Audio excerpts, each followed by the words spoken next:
चलिए math pedagogy शुरू करते हैं मजेदार तरीका से। और आप लोग रेडी है ना? मैथ पेडागोजी के लिए रेडी है ना?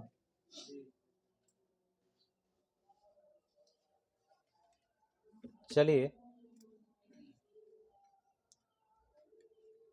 46 नंबर से पेडागोजी आता है, सभी को पता है। और हम पेडागोजी निकाल लिए हैं और आप लोग जवाब देना शुरू करिएगा। प्रथम प्रश्न है भाई, कथन कारण दिया हुआ है ना, गणित पाठचर्या को सुसंगत होना चाहिए। ठीक है, ये बात सही है कि नहीं? ये तो बहुत मजेदार बात बोला, सुसंगत, ये तो वर्ड बेटर है, तो हम सही कर लिए। कारण कहता है कि विद्यार्थी देख सकते हैं कि कैसे गणितीय विचार मत दूसरे के साथ जुड़ा हुआ है, हाँ जुड़ता है, और इस प्रकार वे नई समझ और कौशल विकसित करने में सक्षम होते हैं। ये भी बेटर है और दोनों बेटर है, तो आपका ए पर जाएगा ही। आप सभी को पता है कि कथन करण में अधिकांशतः जो है व्याख्या वाली बात आता है, लेकिन भाई उसमें नेगेटिव पॉजिटिव देख करके ही आप करिएगा, विश्वास करना ही नहीं है। अगला है कि निम्नलिखित में कौन सा रचनात्मक कक्षा का एक महत्वपूर्ण लक्षण है? रचनात्मक कक्षा का लक्षण बताना है। फर्स्ट बोला कि छात्र हल किए गए उदाहरण के आधार पर पाठ्य पुस्तक में दिए हुए प्रश्नों को हल कर रहे हैं। तो भाई दिया हुआ जो अभी हल किया है उसी पर फिर हल ही कर रहा है, तो रचनात्मक नहीं होगा। जो पढ़े हैं वही कर रहे हैं, सी होगा। चलिए बी में आपका कर है कि निर्देश वाली बात है। सी कहता है कि छात्रों को उन्हें दी गई विभिन्न वस्तुओं को उनके गुण जैसे रंग, आकार, आकृति, भार, देखिए बहुत सारा चीज इसमें शामिल कर दिया, इसलिए कक्षा क्या हुआ? रचनात्मक। आपका सी हो गया उत्तर। नेक्स्ट, निम्नलिखित में कौन सा प्राथमिक कक्षा की पाठ्यपुस्तक के लिए महत्वपूर्ण लक्षण है? सबसे महत्वपूर्ण लक्षण इसमें कुट है क्या? कुट दिया होगा इसमें। फर्स्ट बात बोला संकल्पनाओं और बच्चों को दैनिक जीवन के अनुभव से जोड़ना, ठीक है, ठीक है ना? बी में संकल्पना को केवल गणितीय भाषा चिन्हों का प्रयोग, ये केवल गलत हो गया। औपचारिक कलन भी दिया गया काम से, औपचारिक हुआ तो अनौपचारिक क्यों नहीं, बोले हैं ना। चलिए जब भी संभव हो संकल्पनाओं को मूर्त उदाहरण के साथ में प्रस्तुत करिए, तो आपका ए और डी, बहुत मजेदार। चलिए ये डी उत्तर आपका चला गया डी पर। निम्नलिखित में कौन सा प्राथमिक विद्यालय की पाठचर्या का हिस्सा नहीं है? कौन सा नहीं है प्राथमिक विद्यालय के पाठचर्या का हिस्सा? देखिए टेसिलेशन है, टेसिलेशन क्या होता है इसको अभी हम इसको लिखवाएंगे। भिन्न है, नियमित द्विविमीय आकृति है, भिन्न भी पढ़ना होता है, टेसिलेशन भी पढ़ना है, लेकिन रैखिक समीकरण आपको 9 से शुरू होता है ना, तो इसको हटा लेना है। बाकी टेसिलेशन के बारे में हम बताएंगे अलग से। निम्नलिखित में गणित की प्रकृति के बारे में सही नहीं है, कौन सा नहीं है प्रकृति के बारे में? फर्स्ट बात बोला गणित संकल्पना पदानुक्रम के अनुसार होना चाहिए, जोड़ घटाव गुना भाग होता है कि नहीं, अनुक्रम के अनुसार, पहले जोड़ तब गुना, घटाओ तब गुना भाग, ये तो ठीक है, लेकिन हमको खोजना क्या है? हाँ नेगेटिव खोजना है। गणित आगमनिक विवेचन पर आधारित है। ये देखिए आगमन, आगमनिक लिखा हुआ ना, आगमन विधि, ये जरूरी नहीं है कि गणित आगमन विधि पर ही चलता है, निगमन पर भी चलता है। कोई कोई गणित के लिए पहले सूत्र लिख करके ही बनाना पड़ता है, और सूत्र क्या है? नियम है, ठीक है। तो आगमन जो लिख करके ये फिक्स कर दिया है, तो किसी एक पर हम नहीं जा सकते हैं। जहां दो पक्ष आता है, एक आता है उदाहरण, एक आता है गैर उदाहरण, दोनों रहेगा तो ठीक। जैसे कि यहाँ हुआ आगमन है, अकेला है तो गलत, दोनों साथ में है तो बेटर है, ठीक है, किसी को छोड़ना नहीं है। और सीख जाइए सी नंबर ऑप्शन थोड़ा सा याद रखिएगा, प्रश्न बार बार पूछा हुआ है, अलग से पूछा हुआ है कि गणित की संकल्पनाएं कैसी है, प्रश्न पूछता है। प्रकृति कैसी है गणित की? तो अमूर्त है। अमूर्त माने जो सामने में न हो। जैसे कि कोई प्रश्न दिया हुआ है गणित का, तो उसको देख के बता देते हैं कि इसका आंसर 2 आएगा, नहीं ना बता पाते हैं, कुछ देर बनाते हैं तब जा करके मिलता है उसका आंसर। तो जो सामने में नहीं हो, जो दिखाई नहीं दे, वो अमूर्त होता है। तो गणित की प्रकृति कैसी है, ये प्रश्न अलग से पूछता है। अमूर्त गणित का अपना चिन्ह, शब्द और भाषा का समुच्चय, बात सही है। जोड़ घटा गुणा भाग अपना अलग है। अगला प्रश्न आ गया कि जब 6050 को अंक में लिखने के लिए कहा गया तो एक छात्र ने क्या लिखा है, 650। मतलब अब इस छात्र के बारे में आपको बताना है कि इसमें, है ना, क्या करिएगा आप, अति उपयुक्त कथन कौन सा है, बताए।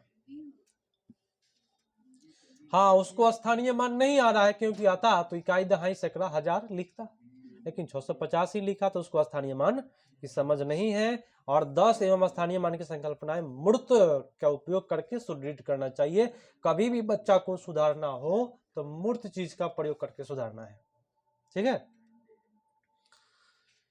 चलिए अगला प्रश्न आ गया कि निम्नलिखित में कौन सा शिक्षार्थियों को समस्या समाधान की क्षमताओं में वृद्धि करेगा। हाँ, फर्स्ट में बोला कि पाठ्य पुस्तक में जो प्रश्न दिया हुआ है उसी पर, भाई तो नहीं होगा, पाठ्य पुस्तक हटा लीजिए आप। चित्रों, चिन्हों, रेखांकित रेखा चित्रों आदि का परिस्थितियों को निरूपित करके प्रश्नों को हल करना, यही है सबसे मजेदार। चित्र बना करके आप लोग मैथ बताते हैं कि नहीं, पहले चित्र बनाते हैं, फिर सूत्र लिखते हैं, फिर भाई जोड़ घटाव जो भी करना है करते हैं। बहुत मजेदार तरीका है चित्र के माध्यम से।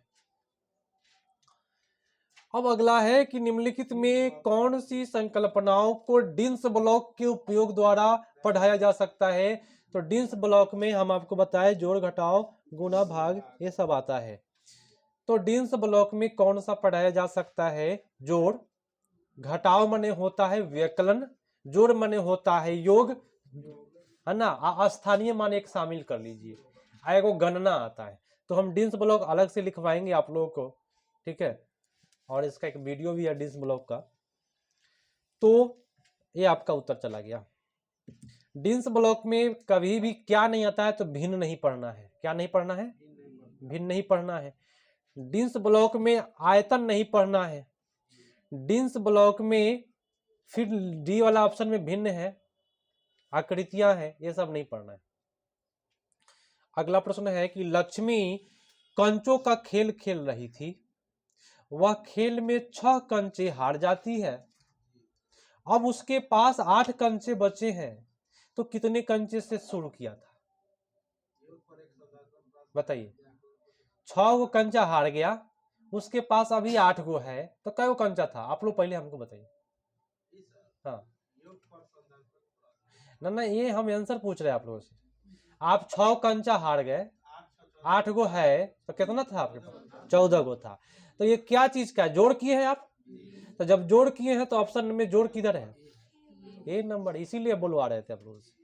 योग प्रसंदन वित्त एगो देता है। मजेदार प्रश्न है। और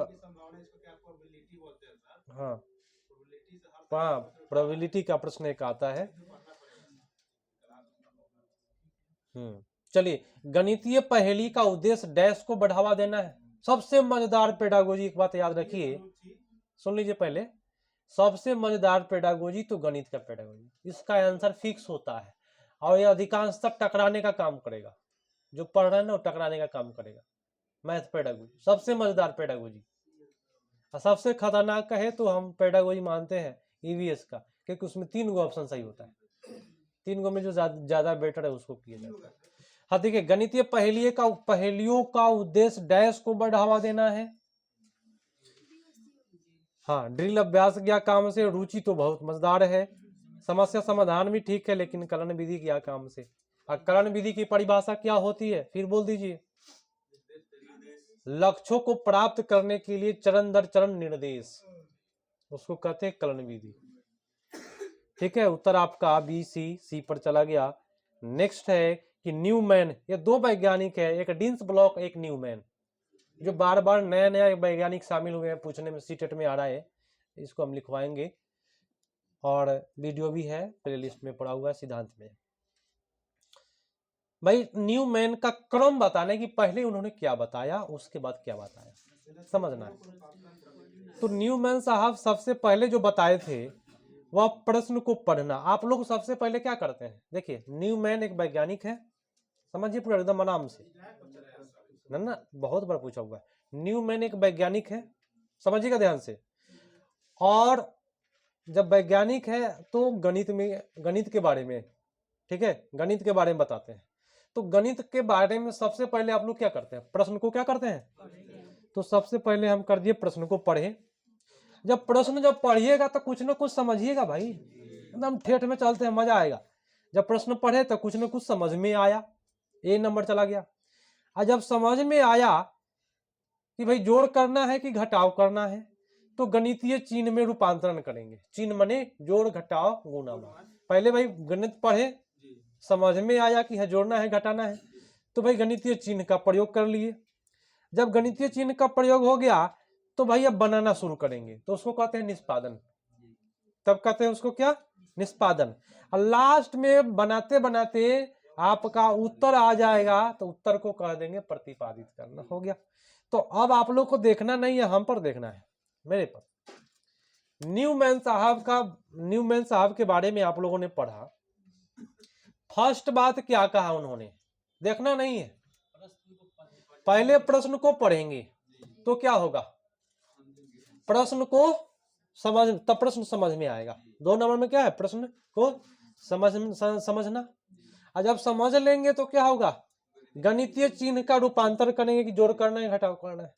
उसके बाद क्या करना है, बनाना शुरू करेंगे, माने निष्पादन करना है। और उसके लास्ट में क्या करना है, उत्तर आ जाएगा आपका। फर्स्ट में, 2 में, 3 में, 4 में निष्पादन, लास्ट उत्तर का प्रति। हो गया ना न्यूमैन खत्म। तो आज के बाद कभी भूलिएगा नहीं, लेकिन इसको याद किया जाता है लिख करके भी आप घर पे न्यूमैन का नियम, पूरा नियम हुआ यही है, अलग से पढ़ना ही नहीं। तो आप लाइन से लिख लीजिएगा घर पे, तो एक न्यूमैन साहब हो जाएंगे आपके। अगला अब कहता है कि मुक्त सिरे वाला प्रश्न खोजना है। तो मुक्त सिरे वाला हम बताए थे जिसका उत्तर बहुत सारा आएगा। 4 गो ऑप्शन है जिसमें बहुत सारा उत्तर वाला कौन सा ऑप्शन है, बताए, सी बताए, और कोई सी तो है नहीं।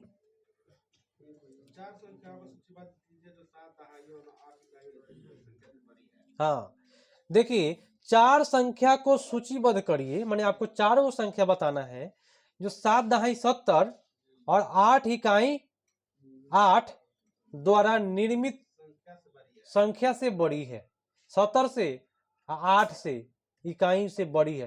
तो ऐसा तो बहुत सारा हो सकता है। कह रहा कि 70 से बड़ा 4 गो संख्या बताइए जिसके इकाई में 8 आता हो, तो 78 होगा। सुनिए सर, कह रहा कि 70, 7 दहाई 70 से बड़ा बताना है संख्या 4 गो, तो लेकिन इकाई में 78 माने 8 होना चाहिए। तो एक 78 होगा, 98 होगा, 108 होगा, 208 होगा, है ना, 308 होगा। भाई कितना होगा, कोई ठीक है जिसके इकाई में 8 आता हो? वो संख्या 4 गो नहीं होगा, बहुत सारा हो सकता है। तो जिसका उत्तर अनेक हो आ जाए वो डी वाला ऑप्शन है। बोलिए, अब कोई दिक्कत है तो बताए। हाँ बोलिए अब।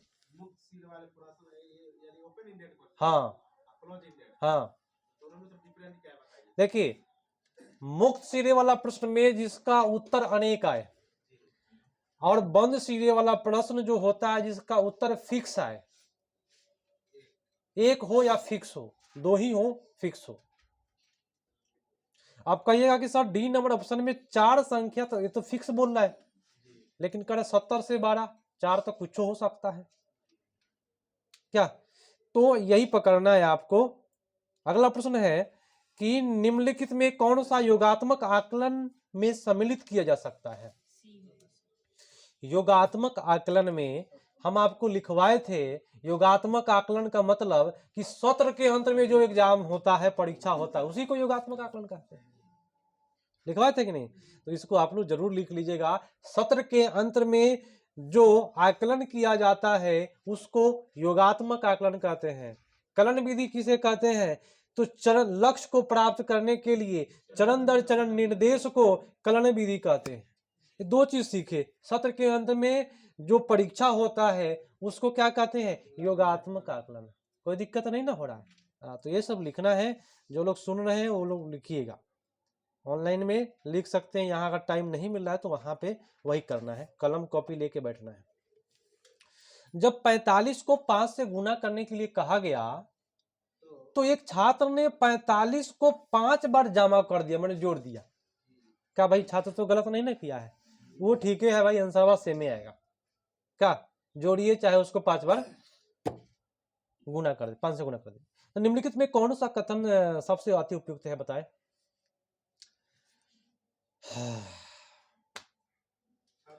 क्या छात्र के पास में गुणन की संकल्पना की समझ नहीं है? अगर गुणन का समझ नहीं रहा था तो बच्चा जोड़ता कैसे? बच्चा तो जानना है ना कि जोड़ने से भी आंसर आ जाएगा भाई। छात्र द्वारा उपयोग की गई रणनीति रचनात्मक को दर्शाती है क्योंकि वह योग के ज्ञान को गुणन में विस्तारित करने में सक्षम है। तब ना हो भाई, देखिए ऐसा उत्तर देगा ना जिसमें खूब मजेदार बात हो, खूब अच्छा हो, रचनात्मक हो, कल्पनाशीलता हो, अवसर हो, इस प्रकार का वर्ड का प्रयोग करेगा, भारी भारी वर्ड का, मजा आ जाएगा। हाँ, अब 60 नंबर आए। बहुत प्रेम से आज मैथ खत्म किए, और मैथ की बात करें, हम बार बार कह रहे हैं सबसे मजेदार पेडागोजी, पूरा 15 में 15 पेडागोजी आप कर सकते हैं, क्योंकि इसका पेडागोजी फिक्स होता है। कलन विधि पूछ देगा, सत्र के अंत में परीक्षण पूछ देगा, इस तरह से, ठीक है। अब कहता है एनसीएफ 2005 में, थोड़ा सा पढ़ ली जाए, गणित पर आधारित प्रश्न पत्र आधार पत्र के अनुसार आकलन की अपरिष्कृत विधियां गणित के यांत्रिक गणनाओं के रूप में देखने के दृष्टिकोण को बढ़ावा देती है। तो निम्नलिखित में कौन सा कथन के अर्थ की व्याख्या करता है? उत्तर होगा गणित में आकलन की प्रकृति गणित के केवल समस्या समाधान हेतु कार्य विधि और अविकलनीय कौशल को समाविष्ट करने के रूप में प्रस्तुत करना। चलिए, इसमें केवल है ना, हम की गर्दा उड़ेले है केवल पहली बार इधर जाएगा। बी में बोला कि केवल रचनात्मक आकलन विधियां ही एक गया काम से ही आकलन का भाग होना चाहिए, तो केवल रचनात्मक हो जाएगा, योगात्मक कहाँ गया? सत्र के अंत में जो होता है परीक्षा, रचनात्मक ही केवल नहीं, योगात्मक भी करना है।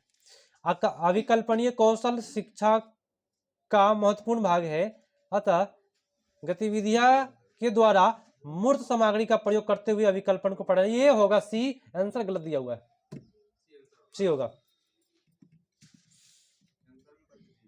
ए दिया है, आंसर गलत है। अरे हम बैठे हैं इसीलिए ना बैठे हुए हैं, जो होगा हम सही बताएंगे। तो ये आपका मैथ खत्म हुआ, अब आएंगे ईवीएस का क्लास को करेंगे।